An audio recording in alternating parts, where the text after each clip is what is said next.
Cell phone video shows two Arborview High School students taken away by police in handcuffs after being linked to a racist Instagram account targeting black students. One of the many people who reported it to the school principal is Madison Eckert. Posting it's one thing, but like saying something and speaking out that it's not okay is like something else. We are not showing any of the disturbing posts threatening black students at the school and using derogatory language. But one of them mentions the desire to, quote, cleanse the hallways, and another post makes reference to the Colombine school shooting. In one of the posts, it was a picture of my boyfriend, and obviously that's personal to me, and that's like scary for me. And Adrian Armstrong is her boyfriend. It's crazy that we still have to deal with stuff like this that was long past. Armstrong says even if the students were joking, he is not laughing. Neither is CCSD Superintendent Dr. Jesus Jara. I'm not going to tolerate it, and I don't expect for our principals to tolerate this behavior. Dr. Jara says they have leads on other students. What's going on, family? It's your boy Real Adil RLB with another You Know video. And basically the video before is self-explanatory, but I'm going to add my commentary to it.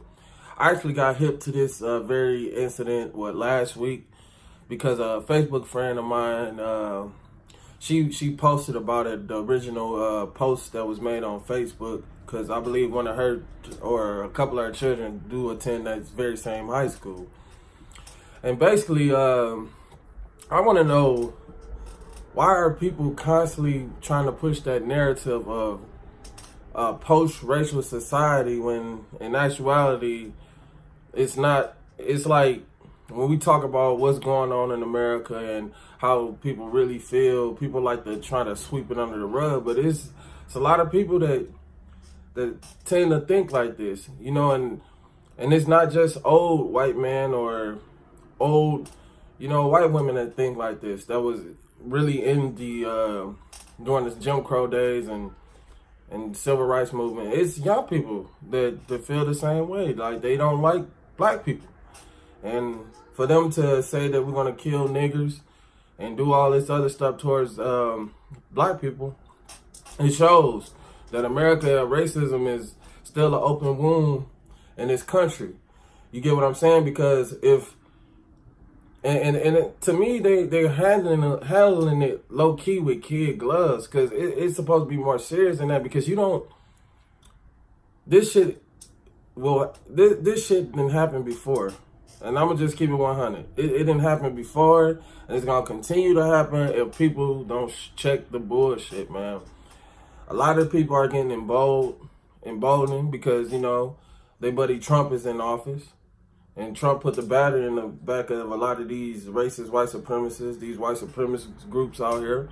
And unfortunately, law enforcement been infiltrated by a lot of these white supremacist groups. And you got children, high school age children that think like this, you know, and for them to say that we're gonna go and shoot niggers and woo, that's cowardly. As I always say, the system of white supremacy is cowardly, because if you have to have a system in place for you to feel like you're better or up, you're cowards. You're cowards. And for them to do that, that shows that they're cowardly behavior. You know, that was taught to them. You know, kids don't just wake up one day and say, I don't like black people. They've been taught that. They've been trained. It was trained. And, you know, and the system of white supremacy tells white people that they're better and they can have an advantage over people of color because of their whiteness, which is a cowardly system that we have to deal with in America. You know, and then unfortunately, a lot of these politicians that look like us are bought and paid off. You know, a lot of them don't work in the interest of their own people. I mean, I remember back in years ago when Obama was the president, and I believe the Ferguson riots and stuff like that, and Obama, he initiated the Blue Lives Matter law, which to protect police. Police don't need any more protection, man. But he did not address the issue of police targeting little young black males and shooting unarmed black males. He didn't make an address about that, but he made an address about people fighting against the police that does that to their people. So basically, they don't work in our interest at all, these politicians. And the thing is, by us being W-2 wagers, well, if you are a W-2 wager, your tax dollars go to the government, it goes to the police, and the people that's supposed to have your best interests really don't have your best interests at all.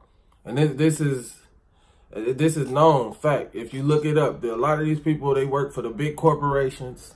Simple as that. If you're not a business owner, a big corporation, and doing it like that, they're not going to really listen to you at the end of the day. But it's unfortunate that it's 2019 and we still got to deal with this type of bullshit. Because you can't take things like this lightly in today's climate, especially in the racist climate that we living in today in 2019. Because it's going to eventually happen again. But luckily, they acted a little swiftly on it, but I still feel like they handling it kind of because they didn't want to show the certain things that regarding it and stuff, but you know how it is. You know what it be, man.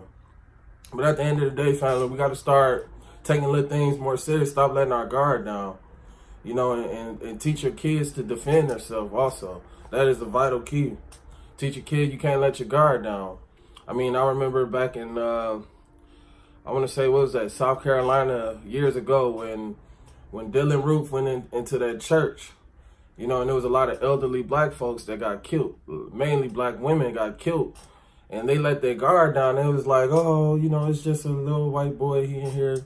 Well, he wasn't a white boy, he was a grown-ass man. He was 19 or 18 years old. He was a grown man, but he walked into church, and they prayed with him and woo-woo, and then he just went off and killed them. You know, we got to start putting other things to the side. Like, it's cool if you believe in religion and all that, but don't let your guard down when dealing with some of these people, because some of these will be the same people that smile in your face, that work with you, and then you don't know what's going on in the back of their mind, you know?